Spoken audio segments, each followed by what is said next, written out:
Bismillahirrahmanirrahim. Assalamualaikum warahmatullahi ta'ala wabarakatuh. Alhamdulillahirabbil alamin wa bihi nasta'in wa ala umuri dunya waddin wassalatu wassalamu ala asrofil anbiya'i wal mursalin wa ala alihi washabihi ajmain amma ba'du. Sebelumnya izin memperkenalkan diri, nama Cika Salsa Nursifa dengan NPM 2110311120061 dari kelas 1B, Prodi Manajemen Pendidikan Islam, Fakultas Agama Islam. Di sini saya akan sedikit menjelaskan tentang ilmu hadis riwayah dan ilmu hadis diroyah serta sejarah perkembangan kedua hadis tersebut. Selamat menyaksikan. Dalam ilmu hadis ada dua cabang utama ilmu hadis, yaitu ilmu riwayah dan ilmu diroyah. Keduanya saling berkaitan dan tidak dapat dipisahkan satu sama lain. Untuk mengetahui dirayah hadis, baik dari segi historisitas atau kualitas sanad maupun segi pemahaman, sangat diperlukan pengetahuan tentang ilmu riwayah.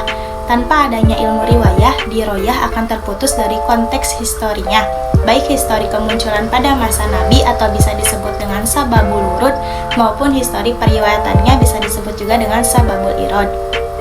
Sebaliknya, kajian ilmu riwayah saja tanpa disertai dengan pengetahuan tentang dirayahnya akan menjadi kering dan tidak sempurna manfaatnya. Ini karena tujuan utama praktik periwayatan adalah bukan sekadar pengutipan, penyampaian, atau konservasi, melainkan juga pemaknaan, pemahaman, dan pengamalan hadis. Dari situlah kemudian ilmu hadis, riwayah, dan diroyah adalah bak dua sisi mata uang berbeda namun tak terpisahkan. Seseorang disebut sebagai ahli hadis jika dalam dirinya terdapat dua kompetensi riwayah dan diroyah sekaligus. Jika hanya salah satunya saja, maka lebih tepat disebut sebagai pengamat atau peneliti hadis saja. Lalu, apa sebenarnya kedua ilmu pokok tersebut? Ilmu hadis riwayah dan diroyah. Nah, di sini riwayah itu adalah hadisnya, sedangkan diroyah itu ilmu hadisnya. Ilmu hadis adalah al-qawaidu mu'arifatu bihali rawi wal marwi, yaitu kaidah-kaidah yang mengetahui keadaan perawi dan yang diriwayatkan. Nah, perawi ini adalah orang yang membawa hadis atau menyampaikan berita dari Nabi, atau juga bisa disebut dengan sanad. Perawi itu mereka yang ada dalam sanad suatu hadis. Dan apa itu marwi? Marwi adalah isi berita yang diriwayatkan, atau juga bisa disebut dengan matan. Ilmu hadis adalah ilmu yang membahas tentang sanad dan matan. Nah, sanad ini membahas tentang sifat-sifatnya, apakah orangnya adil, fasih, suka bohong, dan membahas perihal biografinya seperti kapan lahirnya, siapa nama lengkapnya, dan siapa gurunya. Sedangkan matan itu membahas redaksi hadisnya, apakah cacat, janggal, atau tersembunyi.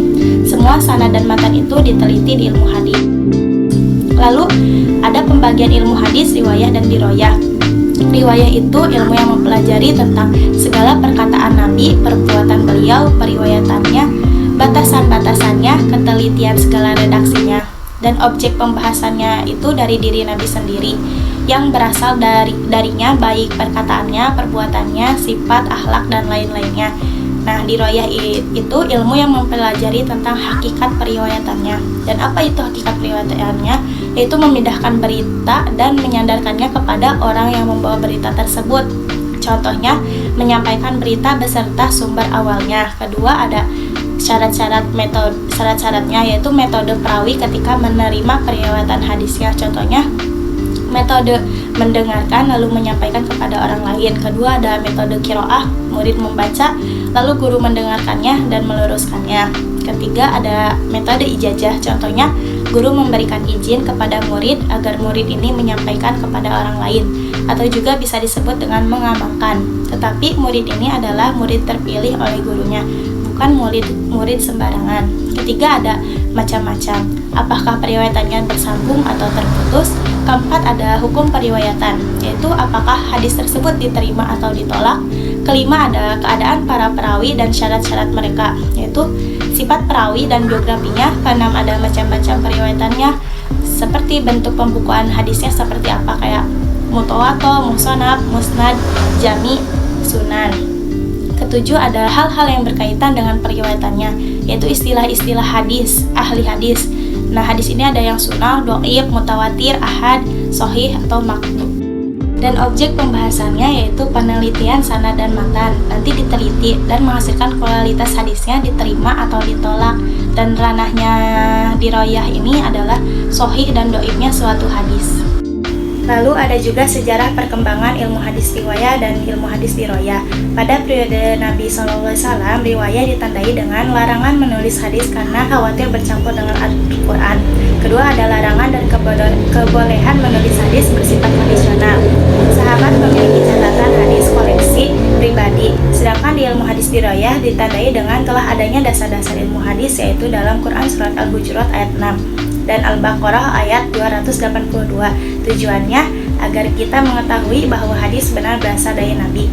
Kedua, ada periode sahabat. Di ilmu hadis riwayah ditandai dengan masa pembatasan periwayatan atau juga bisa disebut dengan taklil ar-riwayah dengan mensyaratkan sumpah dan saksi bagi orang yang menyampaikan hadis. Akibat maraknya hadis palsu akibat konflik politik. Ada juga rihlah ilmiah.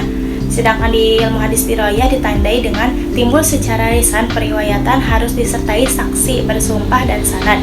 Tiga, masuk ke periode tabi'in.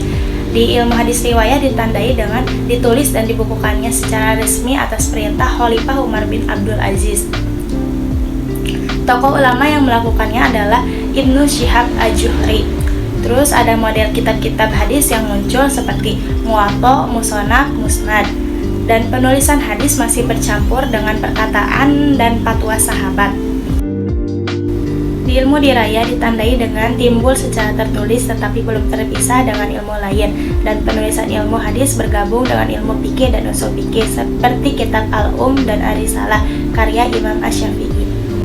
Selanjutnya masuk pada periode masa tabi'in. Ilmu hadis riwayah ditandai dengan masa keemasan atau kejayaan hadis, masa filtrasi, penulisan hadis dipisahkan dari perkataan dan fatwa sahabat.